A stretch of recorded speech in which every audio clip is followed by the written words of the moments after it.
Hello નમસ્કાર વિદ્યાર્થી મિત્રો, વેદ ડિજિટલ એજ્યુકેશનમાં આપ સર્વે વિદ્યાર્થી મિત્રોનું સહૃદય હાર્દિક સ્વાગત છે। આજે આપણે ધોરણ 12 સામાન્ય પ્રવાહની અંદર વિષય વાણિજ્ય વ્યવસ્થા અને સંચાલનની પ્રશ્ન બેંક મૂલ્યાંકન 1 2024 જુલાઈની અંદર જે ગુજરાત માધ્યમિક અને ઉચ્ચતર માધ્યમિક શિક્ષણ બોર્ડ ગાંધીનગર દ્વારા લેવાય છે। તો ખાસ મિત્રો આજે પ્રશ્ન બેંક જે તમારી વર્ષની અંદર 5 લેવાય છે 12મા વાળા વિદ્યાર્થી મિત્રો, તો એમાં 90% થી પણ વધુ તમને એમાંથી પૂછાય છે, બરાબર। એટલે ખાસ આ પ્રશ્ન બેંક તમે સમજો, પ્રશ્ન બેંકની પીડીએફ તમે ભેગી કરો અને વ્યવસ્થિત રીતે તૈયારી કરો, બરાબર, કારણ કે બોર્ડ છે એટલા માટે। હા, તમારું બીએ વાંચવામાં કંટાળો આવતો તેનું સોલ્યુશન છે, ઇકો વાંચવામાં કંટાળો આવતો તેનું સોલ્યુશન છે, આપણી પાસે મટીરીયલ છે, બરાબર। તમને ક્યાંથી મળશે હું જણાવું નવા મિત્રોને। તો વિદ્યાર્થી મિત્રો, તમને આમાંથી પહેલા પ્રકરણમાંથી પ્રશ્ન, બીજામાંથી, ત્રીજામાંથી, બરાબર, પછી તમારા શિક્ષક દ્વારા તમને પેપર સેટ કરી અને પ્રશ્ન પૂછશે। તો લઈએ વિભાગ એ, સાચો વિકલ્પ પસંદ કરો। એમાં પહેલું છે સંચાલન એટલે શું? કામ લેવાની કળા। સંચાલન કઈ સપાટીએ રોજિંદા કાર્યોનું આયોજન કરવામાં આવે છે? તો એમાં આવશે વિદ્યાર્થી મિત્રો તળ સપાટીએ। સંચાલન એ કેવી પ્રવૃત્તિ નથી? અસતત। સંચાલનના કયા કાર્યને આત્મા કહે છે? આયોજન।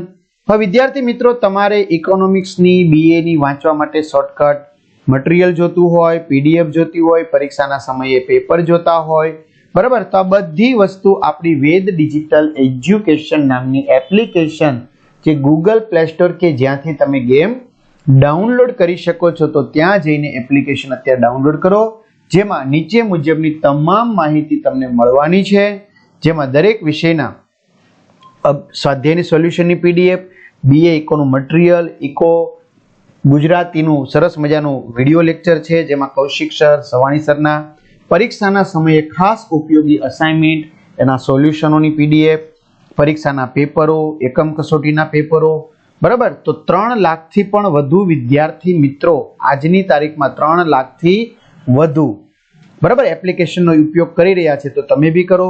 ઓપન કરશો, એટલે પેજ ખુલેમાં તમારા મોબાઈલ નંબર નાખો, સેન્ડ ઓટીપી કરો, 4 આંકડાનો ઓટીપી નાખશો એટલે પેડ કોર્સમાં તમને જુદી જુદી પીડીએફ મળી જશે, એક્ઝામ પેપરમાં તમને પેપરો મળશે, 3 થી 12માં વિડીયો મળશે, એટલે તમારા મિત્રો દોસ્તોને પણ ચોક્કસથી જાણ કરી શકશો। અને ખાસ વિડીયો લાઈક કરો, તમારા મિત્રો દોસ્તોને શેર કરો, ચેનલ સબસ્ક્રાઇબ કરો, અને કેટલા માર્ક્સ આવ્યા છે, બરાબર, એ કમેન્ટ કરો। પેપર લેવાનું બાકી હોય તો બહુ સારી બાબત છે ને। સંચાલનના કયા કાર્યમાં કર્મચારીઓને માર્ગદર્શન આપવામાં આવે છે? દોરવણી। સંચાલનનું કયું કાર્ય ડોક્ટર જ્યોર્જ ટેરીએ આપેલું નથી? તો છઠ્ઠાની અંદર આવશે સંકલન।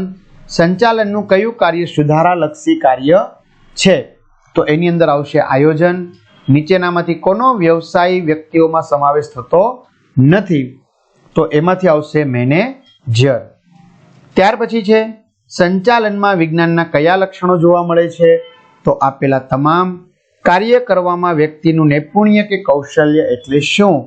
તો એની અંદર કહેવાય મિત્રો કળા। અને છેલ્લે સંચાલન વિચારધારાઓને કોણે જંગલ તરીકે ઓળખાવી છે? હેરોલ્ડ કુન્ટજ, બરાબર। ત્યાર પછી વિદ્યાર્થી મિત્રો આપણે આગળ વધીએ પ્રશ્ન નંબર 12 તરફ। કોને આધુનિક સંચાલનના પિતા કહેવામાં આવે છે? તો પીટર ડ્રકર। ફ્રેડરિક ટેલર માટે નીચેનામાંથી કયું વિધાન સાચું નથી? ફ્રેન્ચ ઉદ્યોગપતિ હતા। લાંબા સમય સુધી કર્મચારી જે તે એકમમાં રહેવાથી કોની અસરને પરિણામે ઉત્પાદકતા વધે છે? અધ્યયન વક્ર। કામદારો માલિકોના હુકમ અને આજ્ઞા અનુસાર કામ કરવા ટેવાયેલા હતા, એટલે શું કહેવાય? Rule of thumb. કોના જણાવ્યા અનુસાર આયોજનનું કાર્ય એટલે પસંદગીનું કાર્ય? ડોક્ટર બિલી ગોએટ્સ। આયોજનની પૂર્વ શરત કઈ છે? પરિવર્તનશીલતા। જે કાર્યો અંગે રોજબરોજના નિર્ણયો લેવાના હોય તેવા કાર્યો માટે કઈ યોજના તૈયાર કરવામાં આવે છે? કાયમી યોજના। મૂળ યોજનાને સહાયરૂપ થાય તે અંગેના વિકલ્પો વિચારવામાં આવે છે, તેને કઈ યોજના કહે છે? ગૌણ યોજના। ત્યાર પછી આયોજનમાં નક્કી કરેલા ઉદ્દેશોને પાર પાડવા ઉપયોગમાં લેવામાં આવતી યુક્તિ એટલે શું? બરાબર, તો આની અંદર વિદ્યાર્થી મિત્રો જવાબ આવશે વ્યૂહ રચના। ત્યાર પછી છે વિભાગ બી ની અંદર એક એક વાક્યમાં જવાબ આપો। તો આપણે અહીંયા તમને 20 જેટલા પ્રશ્નો પૂછ્યા છે, તો પહેલા આપણે કામ કરીએ, આ 10 જેટલા પ્રશ્નોના સોલ્યુશન જોઈ લઈએ. બરાબર, વ્યવસાયના સંદર્ભમાં નૈતિક જવાબદારીનું એક ઉદાહરણ. તો જો વ્યવસાયના સંદર્ભમાં નૈતિક જવાબદારીનું ઉદાહરણ વિભાગ બી, તો ચાર્ટર્ડ એકાઉન્ટ તરીકેના વ્યવસાયમાં અસીલની માહિતી જાહેર ન કરવી અને તેને વફાદાર રહેવું. ભારતમાં સંચાલનનું શિક્ષણ આપતી કઈ સંસ્થા રાષ્ટ્રીય અને આંતરરાષ્ટ્રીય કક્ષાએ કાર્યરત છે? IIM. વિજ્ઞાન કોને કહે છે? તો વિજ્ઞાન એટલે વ્યવસ્થિત અને વિશિષ્ટ પ્રકારનું જ્ઞાન જેમાંથી નિયમો અને સિદ્ધાંતો તારવી શકાતા હોય અને કાર્યકારણનો સંબંધ સ્થાપિત કરી શકાતો હોય. બરાબર, આગળ. ત્યાર પછી BBA નું વિસ્તૃત રૂપ લખો. Bachelor of business administration. સંચાલનની કઈ સપાટીએ લાંબા ગાળાનું આયોજન કરી વ્યૂહાત્મક નિર્ણયો લેવામાં આવે છે? તો ઉચ્ચ સપાટીએ. સંચાલનમાં કેન્દ્ર સ્થાને કોણ હોય છે? માનવી. સંચાલનની કઈ સપાટીએ અધિકારીઓની સપાટી તરીકે ઓળખવામાં આવે છે? મધ્ય સપાટી. યંત્ર વિન્યાસ કોને કહે છે? તો યંત્રોની ગોઠવણી, સમારકામ, જાળવણીને લગતા કાર્યોને યંત્ર વિન્યાસ કહે છે. સંચાલન કઈ સપાટીએ વહીવટનું પ્રમાણ સૌથી વધુ હોય છે? તળ સપાટીએ. HRM નું વિસ્તૃત સ્વરૂપ લખો. Human resource management. ઉત્પાદન એટલે શું? કુદરત પાસેથી મળેલા કાચા માલ ઉપર માનવ પ્રયત્નો દ્વારા વપરાશ યોગ્ય ચીજ વસ્તુ બનાવવાને ઉત્પાદન કહે છે. CEO નું વિસ્તૃત રૂપ લખો. Chief executive officer. હોર્થોન પ્રયોગ કોણે આપ્યા હતા? એલ્ટન મેયોના. પ્રમાણ સમય કોને કહે છે? તો કાર્ય કરવા માટે સામાન્ય સંજોગોમાં લાગતો જે સમય નક્કી થાય તેને પ્રમાણ સમય કહે. ભિન્ન વેતન દર પદ્ધતિ કોણે આપી હતી? તો શ્રી ફ્રેડરિક ટેલરે આપી હતી. ત્યાર પછી વેતન એટલે શું? બરાબર, તો અહીંયા આપણે કીધું છે, તો શ્રમિકની ઉત્પાદકીય સેવાઓના બદલામાં શ્રમિકને વળતર તરીકે જે ચૂકવાય તેને શું કહેવાય મિત્રો? વેતન કહે છે. બરાબર, તો ત્યાર પછી આપણે આગળ વધીએ વિદ્યાર્થી મિત્રો. એમની અંદર હેતુઓ કેવા હોવા જોઈએ? હેતુઓ ધ્યેય સિદ્ધ કરી શકાય તેવા અને વાસ્તવિક હોવા જોઈએ. આયોજનના ઘટક નીતિ વિશે એક ઉદાહરણ આપો.